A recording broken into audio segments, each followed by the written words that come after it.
जय जगन्नाथ मो दिवाकर दास आपण मानक प्रणाम करुच्ची। सुना धोइले हो जाउथिला माटी किंतु एबे आपण माटी धरिले हेब सुना।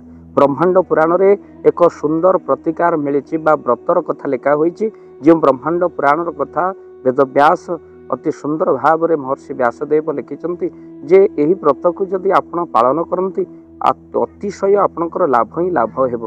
तो ये व्रत किभली भाव में करेंगे आ व्रत कौन जहाँ आपण माटी धरले मध्य सुना हो भक्तबंधु। यही व्रत केवल आपण रविवार दिन करेंगे। आउ यही रविवार दिन आपण किभली भाव में व्रत करेंगे मन रखि था। रविवार दिन आपण प्रातः मुहूर्त उठे अर्थात आपणकर राति थाऊ थाऊ सूर्य आ उदय हेबा पूर्वर आपण उठिबे नित्यकर्म सारिबे। आउे स्नान पर आपण जल नेबे आ सेई जल गोटे तंबा पात्र रे आपण नेबे। आ तंबा पात्र रे जल नहीं ता धरे कौन करेंगे ना क्षीर ता सहित किसी द्रुबा बा दुब 21 दुब पकेबे। आ ता सहित धला राशि मन रखि था।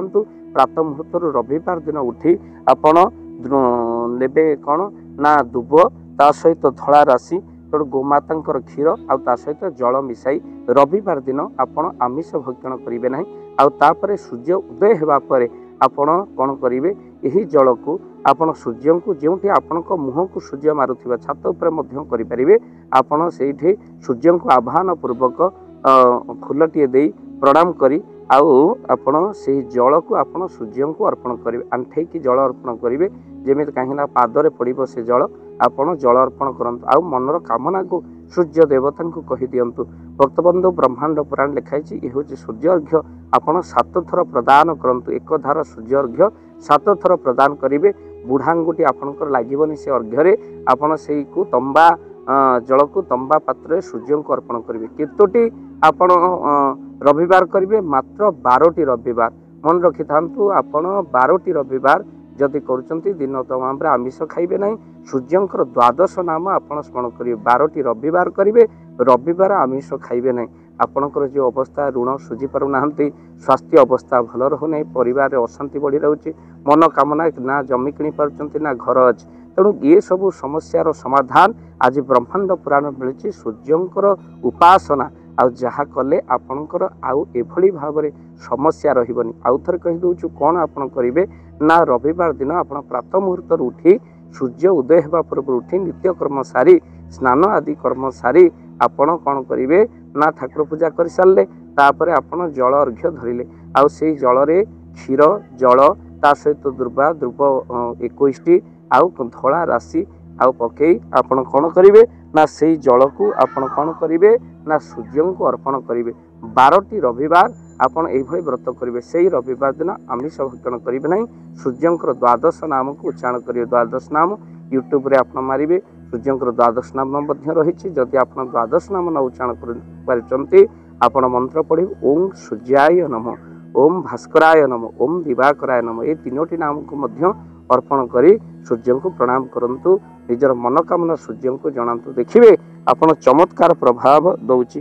तेणु निश्चिंत भाव में आपण सूर्यंकर यही मंत्र को आपण जदि उच्चारण पूर्वक ओम सूर्याय नम आदिताय नम भास्कराय नम मंत्र पढ़े जल अर्घ्य देवे देखिए ब्रह्मांड पुराण लिखाई आप जहाँ कामना करेंगे मात्र 12टी रविवार कले ताहा पूर्ण हो। वीडियो को निहाती शेयर करेंगे यह बहुत चमत्कारी आ निश्चित भाव में फल प्रदान करे। पुराण मिलता तथ्य अनुसार ब्रह्मांड पुराण में यही कथा लिखाई।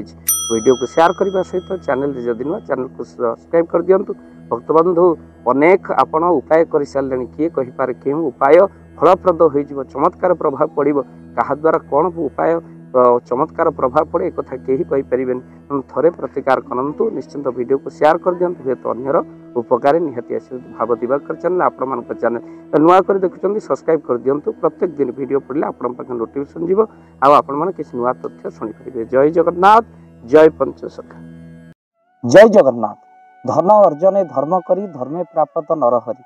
जदि आपण मानक धन कौन गरीब असहाय रोगी मानक सेवारे लगी पारिला जानतु आपणकर रोजगार सार्थक हो गला। आपणकर धनर मध्य बहुत महत्व रहिला।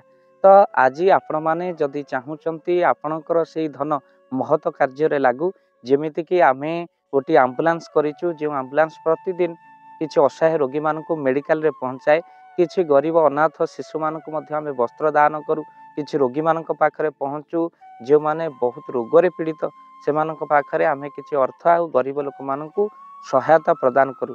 ଏ କିଛି ଦିନ ପୂର୍ବରୁ ଆପଣମାନେ ସହଯୋଗ କଲେ ଆମେ ମଧ୍ୟ କିଛି କମ୍ବଳ ଅସହାୟମାନଙ୍କ ପାଖରେ ଯାଇ ପହଞ୍ଚି ବାଣ୍ଟିଥିଲୁ। ଆପଣଙ୍କୁ କୃତଜ୍ଞତା ଜ୍ଞାପନ କରିବା ସହିତ ଯଦି ଆପଣ ଚାହୁଁଛନ୍ତି ଆପଣଙ୍କ ଧନ ଆମ ଦ୍ୱାରା କୌଣସି ମହତ କାର୍ଯ୍ୟରେ ଲାଗୁ ତ ସ୍କ୍ରିନ୍ରେ ଚାଲିଥିବା ନମ୍ବରରେ ନିଶ୍ଚିନ୍ତ ଆପଣ କଲ୍ କରନ୍ତୁ। ଆଉ ଆପଣଙ୍କ ବିବାହ ବାର୍ଷିକରେ ଆପଣଙ୍କ ପିଲାମାନଙ୍କ ଜନ୍ମରେ ଶ୍ରାଦ୍ଧରେ ଯଦି ଆପଣ ଦାନ କରିବାକୁ ଚାହୁଁଛନ୍ତି ଆପଣଙ୍କ ପୁଅ ନାମରେ ଝିଅ ନାମରେ ସ୍ତ୍ରୀ ନାମରେ ନିଶ୍ଚିନ୍ତ ଭାବରେ ଆପଣ ଦାନ କରିପାରିବେ। ସ୍କ୍ରିନ୍ରେ ଚାଲିଥିବା ନମ୍ବରରେ ଆପଣ କଲ୍ କରନ୍ତୁ। ଆମେ ଦେବୁ ଆପଣଙ୍କୁ ଫୋନ୍ପେ ନମ୍ବର ଯେଉଁ ଫୋନ୍ପେ ନମ୍ବରରେ ଆପଣଙ୍କର ଦାନ ପହଞ୍ଚି ପାରିବ। ଆଉ ନିଶ୍ଚିନ୍ତ ଭାବରେ ଆପଣଙ୍କର ଦାନ କେଉଁ କାର୍ଯ୍ୟରେ ଲାଗୁଛି ତାର ମଧ୍ୟ ଭିଡ଼ିଓ କରି ଭାବ ଦିବାକର ଚ୍ୟାନେଲରେ ଆମେ ନିଶ୍ଚିନ୍ତ ଭାବରେ ପକାଇବୁ। ଆପଣ ଦେଖି ନିଶ୍ଚିନ୍ତ ଖୁସି ହେବେ। ତ ଆପଣଙ୍କ ପୁଅ ଝିଅ ବିବାହ ବାର୍ଷିକ ଜନ୍ମଦିନରେ ଯଦି ଆପଣ ଚାହୁଁଛନ୍ତି ଆପଣଙ୍କର ଦାନ ମହତ କାର୍ଯ୍ୟରେ ଲାଗୁ ତ ସେଇ ଶୁଭ ଦିନ ମାନଙ୍କରେ ଆପଣ କଲ୍ କରି ଆମକୁ ଫୋନ୍ପେ ନମ୍ବର ମାଗିପାରିବେ। ଆଉ ଆମ୍ଭେମାନେ ଆପଣଙ୍କୁ ଫୋନ୍ପେ ନମ୍ବର ଦେବୁ ଯେଉଁ ନମ୍ବରରେ ଆପଣ ସହଯୋଗ ରାଶି ପଠାଇ ପାରିବେ। ନିଶ୍ଚିନ୍ତ ଭାବରେ ଆପଣଙ୍କର ଧନର ସାର୍ଥକତା ହେବ।